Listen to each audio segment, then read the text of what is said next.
Bonjour à toutes, bonjour à tous. Aujourd'hui, nouvelle vidéo sur le sujet de la fiabilité. Aujourd'hui, on va présenter donc une Renault Mégane 2 phase 1 en version 1,6 litre confort authentique, avec malheureusement la plus mauvaise réputation pratiquement. En tout cas, les Renault entre 2000 et 2005 ont une extrême mauvaise réputation, et du coup l'objectif aujourd'hui, ça va être de voir si cette voiture mérite sa réputation de presque poubelle, puisque c'est ainsi que nomment certaines personnes ce type de voiture. Dans un premier temps, la Renault Mégane 2, pour rappel, pour certains, c'est donc la berline compacte de chez Renault, concurrente essentiellement des 307, des C4, des Golf, etc. Donc c'est le cœur de gamme des marques généralistes. La Mégane 2 est sortie donc de 2002 à 2009 en version break et cabriolet, remplacée ensuite par la Mégane 3. Et donc la Mégane 2 phase 1, que l'on va reconnaître essentiellement à ses feux arrière et à sa partie avant très légèrement différente. Donc ça, c'est avec la première génération. On a une grille de calandre droite, on a des feux à glace plus simples. Le pare-choc également est un petit peu différent, donc il y a quelques détails stylistiques qui différencient. Donc la Mégane 2 première génération va être sortie de 2002 à 2006. La Mégane 2 phase 2 est donc sortie de 2006 à 2009. Donc ça, c'est pour les détails de la partie extérieure. À l'intérieur, il y a les compteurs qui changent, certaines matières de siège, etc. En tous les cas, l'esprit de cette voiture reste le même de 2002 à 2009. Il y a un problème assez récurrent sur ces Mégane 2 phase 1. C'est l'ajustement entre le pare-choc et le capot. Donc on voit, il y a un jour assez important, on passe les doigts de la main quasiment. Donc ça, je l'ai vu plusieurs fois sur ces Mégane 2 phase 1. Et très souvent, la peinture du pare-choc avant a tendance à partir au niveau du soleil, pas trop sur le capot ni le toit. Donc c'est vrai que certaines ont un aspect assez négligé, d'autant plus que les petites baguettes de calandre ont tendance aussi à très vite s'éclaircir et à devenir vite couleur claire. Alors celle-ci est pas trop impactée. J'ai oublié de préciser, elle n'a pas tellement de kilomètres. Cette voiture, elle a approximativement 125 000 km, donc elle n'est pas tellement kilométrée. C'est une voiture qui a fait que de la région parisienne, donc elle n'a pas souffert particulièrement ni du froid ni de la chaleur. Elle va avoir d'autres problématiques liées à son utilisation, mais en tout cas au niveau de la peinture, c'est quasiment de l'utilisation, je dirais, idéale. C'est peut-être pour ça qu'elle n'a pas tellement le vernis décollé ni la peinture passée sur ce pare-choc avant, mais très régulièrement vous allez trouver donc sur la partie haute, au-dessus du logo, la peinture qui va se délaver, alors que sur le capot, globalement, elle tient bien, ainsi que sur le toit. Ça bouge pas trop de ce côté-là. Ensuite, au niveau des parties plastiques latérales, puisque effectivement c'est une voiture qui est quand même recouverte de grands nombres d'éléments en plastique sur la partie extérieure, aussi bien sur le pare-choc avant, les baguettes de porte, les poignées de porte. Donc celle-ci, étant donné que c'est un modèle de base, on va avoir les poignées en plastique noir. Dès que vous passez sur des niveaux de finition supérieurs, vous allez avoir les poignées peintes.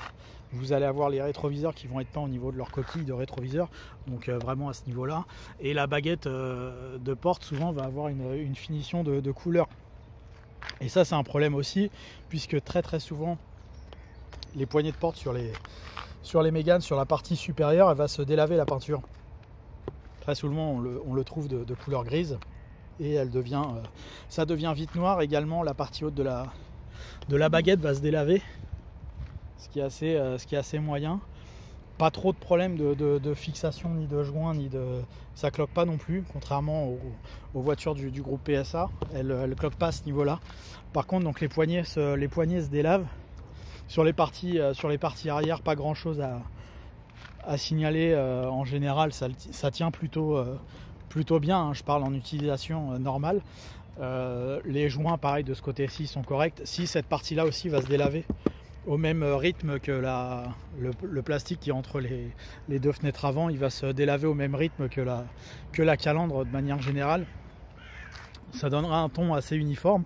Donc c'est vrai qu'on a tendance à avoir un délavement des éléments en plastique qui ont été peints sur la voiture, donc aussi bien le pare-choc avant que la grille de calandre, que les baguettes latérales, les poignées, etc. Ça se délave très vite, pardon, et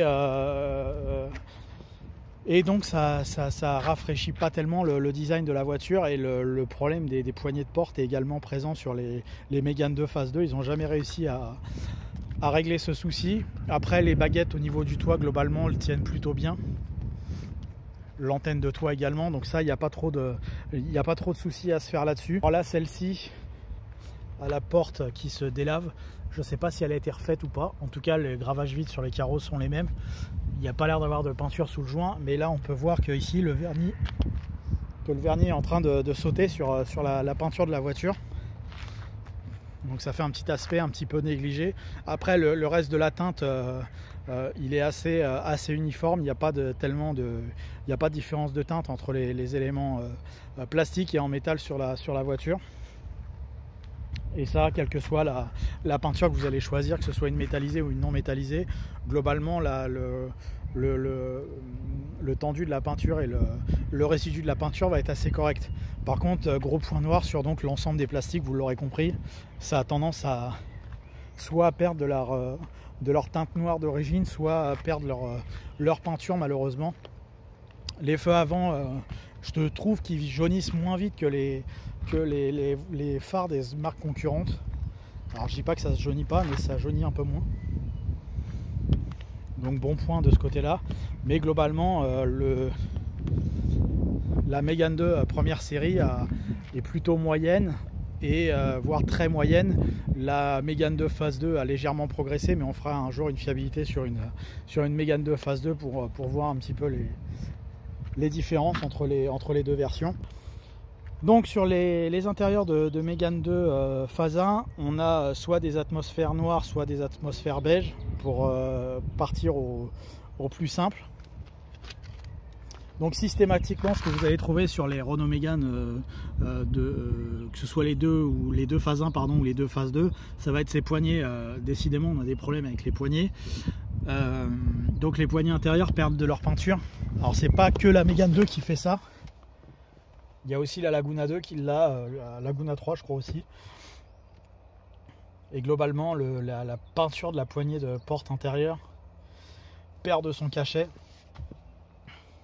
Autre défaut récurrent, des aérateurs centraux qui se cassent. On peut voir là le volet avec le temps. Si vous mettez un porte-téléphone ou quoi que ce soit, ça casse malheureusement l'aérateur. Le volant en plastique vieillit plutôt correctement. Certaines personnes qui vont utiliser des bagues ou des voitures avec fort kilométrage, là il va se manger le volant, mais si à kilométrage encore normal, le volant n'a pas trop vieilli.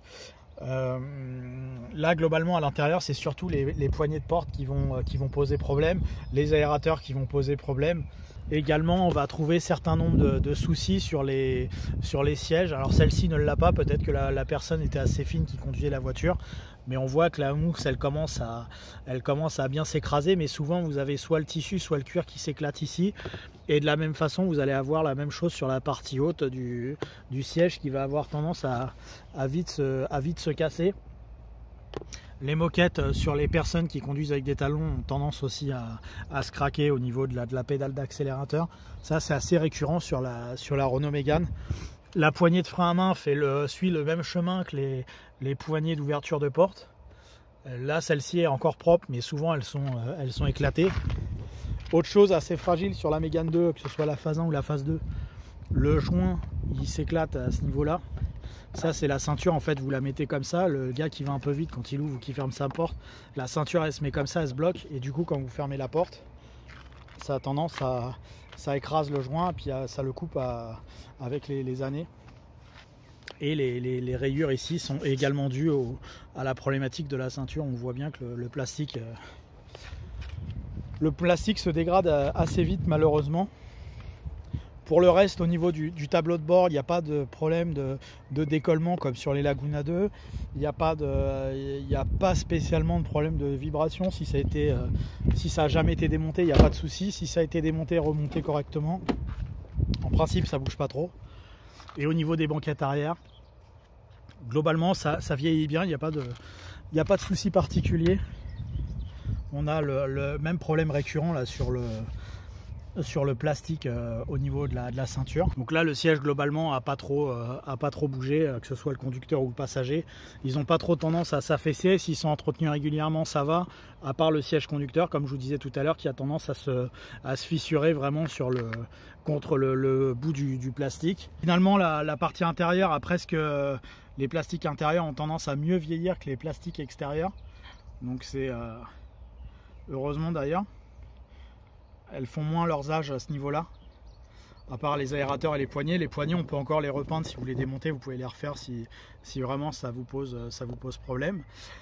On va enchaîner donc sur la partie qui va réellement poser le plus de problèmes sur cette Mégane 2 première génération. Ça va être la partie électrique.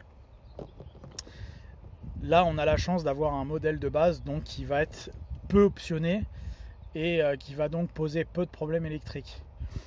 En début de carrière sur les Mégane 2 phase 1, vous aviez des problèmes de carte.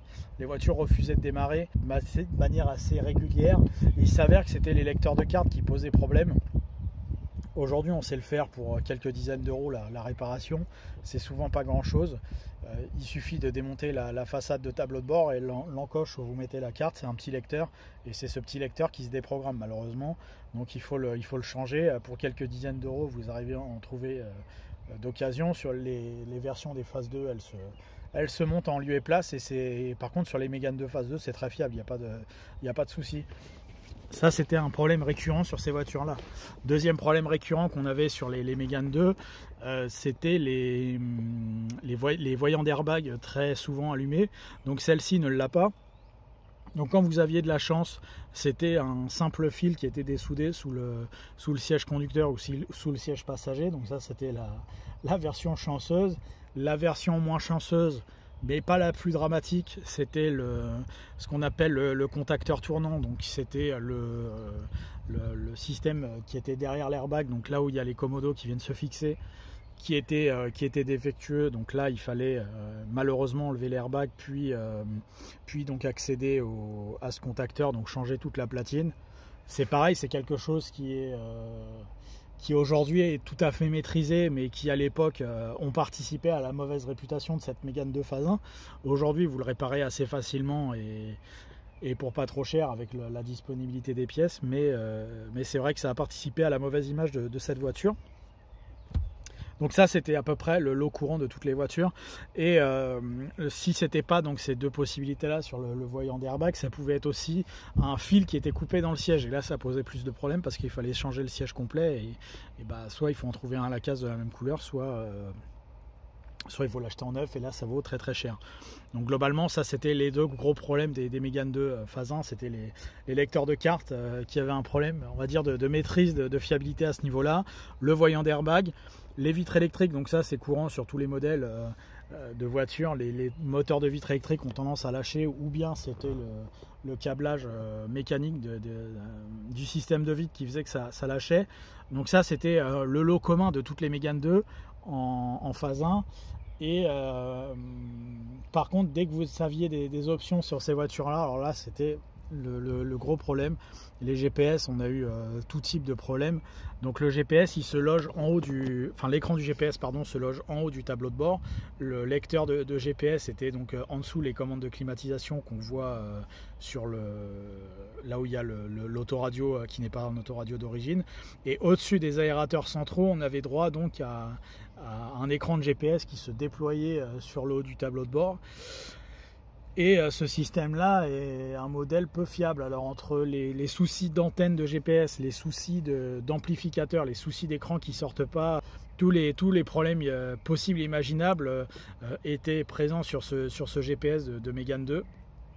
Et autant dire que c'était assez dommage. Les capteurs de pluie pouvaient poser problème. Aujourd'hui, en principe, c'est réglé. Les valves électroniques également, ça allumait des voyants au tableau de bord. Donc finalement, quand on s'offrait une belle Mégane 2 phase 1, on pouvait s'offrir une voiture avec un certain nombre de problèmes électriques, et c'était assez dommage puisque c'était une voiture qui était peut-être un peu trop en avance dans son temps, ou alors c'est une voiture qui a été conçue trop rapidement, mais du coup ils ont mis trop d'équipements sur cette voiture et ça leur a créé un certain nombre de soucis qui sont aujourd'hui pour la plupart réglés, mais qui ont contribué à une très mauvaise image pour cette voiture. Pour la partie purement mécanique, donc c'est une voiture qui a une architecture mécanique relativement simple et assez fiable. Donc là c'est la version 1.6 K4M qu'on a connue sur tout un tas de versions de Renault dans ces années-là. Le moteur pose globalement pas trop de problèmes. Il suffit simplement de faire remplacer la courroie de distribution tous les 5 ans ou 120 000 km, puisque sinon elle ne pardonne pas et elle casse. La courroie d'accessoires également, il faut la remplacer par la même occasion.